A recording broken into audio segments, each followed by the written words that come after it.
Yeah, so what I'm doing now is chicken pulao. Pressure cooker chicken is only cooked when you order it.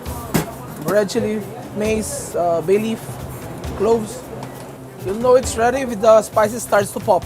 Then you put the soaked rice. And then we have a raw chicken and just cook it and give like whistle. It takes around 9 to 10 minutes.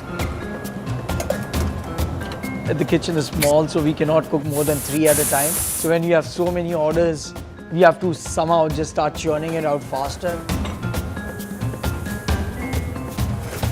If you see all the burnt rice on the side of the pan, that's the best part. So you should scrape it. Yeah, that's the good stuff. And it comes fresh and pressure cook on your table. A lot of people think that we actually cook the pulao, just put it in pressure cooker to serve it. And we have to personally explain them it's not about it, it's cooked in there from raw rice. The intention was nothing to do with presentation, it was to do with the integrity of that product. So it's 9 a.m. in the early morning. That's how normally I start my day off. I go to the butcher.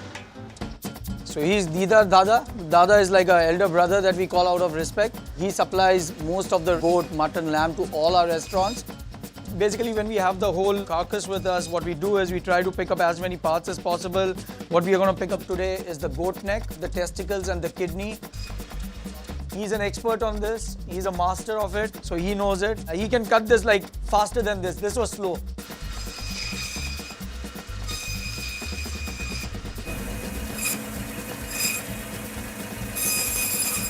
Now we have the neck over here. This meat has a very different fattiness and juiciness to it and also gets a lot of tenderness when you cook it slowly. So these are testicles. So you need to remove the skin out.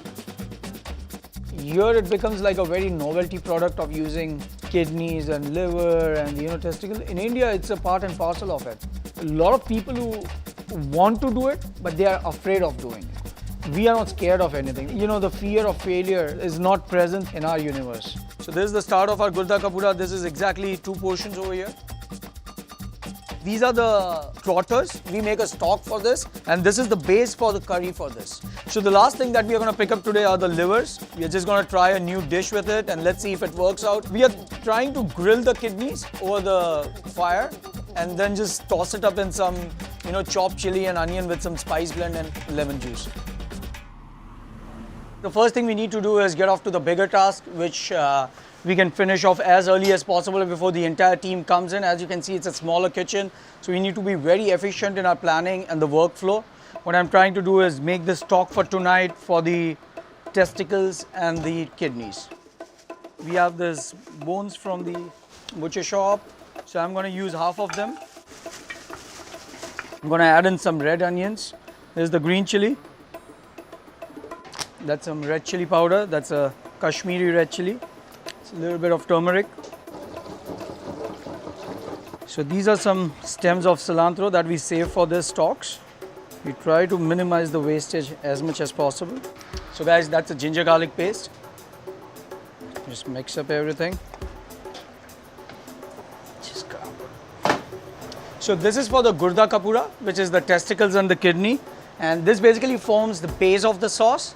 So we are going to cook this, we are going to get all the marrow out of those trotters, and it's going to make it a thick curry, and that's the base of the sauce. So these are testicles, we are just removing off the skin over here. So there basically are 2 skin layers. So you see this is the one skin and this is the other skin. So normally the portion that we work on is 1 testicle and 1 kidney per order. On a weekday, we sell between 5 to 6. Weekends, we try to sell 6 to 7, just because the rush is higher. So I added the salt, I added the turmeric. So I just add in the ginger garlic paste like this, and then we just toss it up. So the concept of the entire restaurant is whatever we cook will be served in the same dish. So it's actually cooked in dish and it's served in this. As a chef, you have to think through a dish, There's a way my mother would cook something, but I cannot replicate the same version of it and give it to you. I have to think through it that how I'm going to produce that dish in a way it will be elevated, but still maintain the integrity of that original dish and then serve it.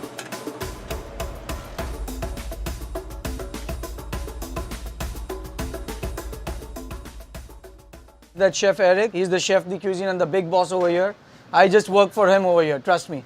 So Chef Eric is gonna show us the marination for the goat neck. Alright, so the first thing we do is pour the mustard oil on the spices. Yeah, and then we mix it with the yogurt, the ginger garlic, chopped mint, chopped cilantro, fried onion, and chopped green chili. Something I wanted to show very importantly is the fried onions. If you see this, we fry the onions very fresh every day, and we use a humongous amount of this. It goes in a lot of our marinations, a lot of our curries. Just mix everything up. That's it. Biryani as a dish was never done right. Everybody was doing it in a way where we thought there was no integrity maintained with the dish and everything, and that's why it's very close to us. Some ginger julienne, fried onion. That's why we do it in a specific pot. We layer it up. There should be around 16 to 17 layers in the entire dish. I think it's a phenomenal product, and we found that goat neck was giving a humongously amazing effect on the entire dish of biryani. Even if we are doing 5 things, we wanted to do those 5 things at perfection. If we have to put effort, which is 10 times the more effort than doing a simple thing, let's do it. That's why we want to elevate the entire Indian cuisine. And I think biryani as a dish has a humongous potential, which I think nobody in the market is able to realize it. That's the entire vision of doing this dish. How it's cooked and how it's finished, that's very important.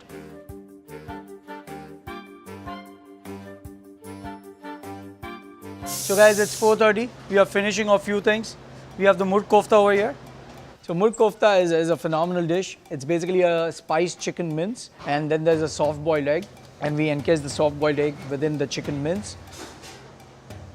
And then we have a cashew nut based curry, and we just cook it inside it.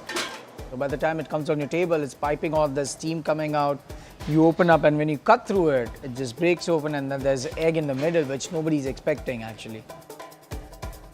So Dokle comes from northern eastern part of the country. There's a state called as Meghalaya.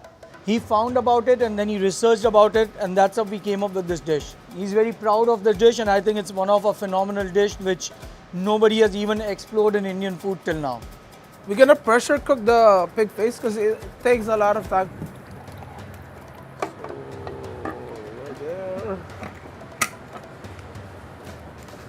So we're gonna cook this for about like 30 to 35 minutes. The concept of head to toe came to this country, I don't know when, and a lot of people started doing it, but in our country we have been always doing it.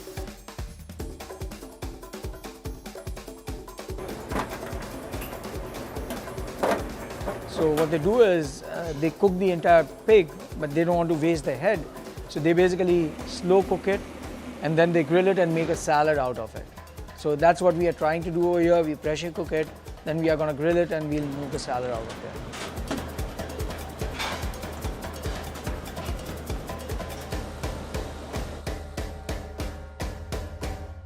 So the last major task right now we are doing is the ribs. We are adding in some fennel seeds over here. So we have chili powder, turmeric. So these are very specific ribs that we get, and you can see there are 2 layers of fat inside it. These are expensive ones. We try to invest a humongous sum of money in the ingredients that we buy. I think that's the key to it. Trust me, there's nothing else. To do justice to it, we have to cook it in a certain way. We have to cook it fresh. We have to cook it on slow heat. I think our grill products are phenomenal. I personally love grill products. We just found the lamb ribs, I think a year back, these ones. The ingredient has to be right to make that dish. So now this will go inside the oven for 4 hours. You know, a lot of people will take the entire rack and they'll just, they'll cook it that way. But what happens is here, it falls off the bone and we have to still grill it. We try to cook it, like cut it into these portions, and then we slow poach it, and then we grill it before we serve it. So it's already poached. We are just going to grill it on top of this.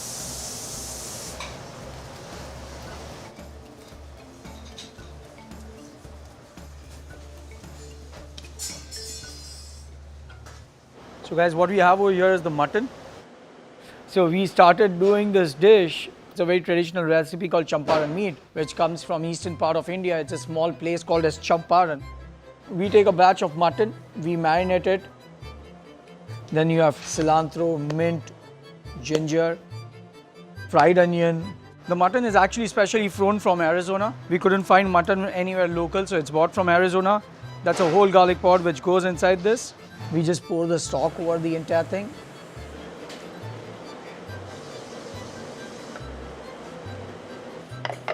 We seal it and then we cook it. So most of the things in this restaurant, if they are sold out, they are sold out. We don't make new fresh ones. We only make limited quantities. So we look at the reservations and then we look at a number and we just...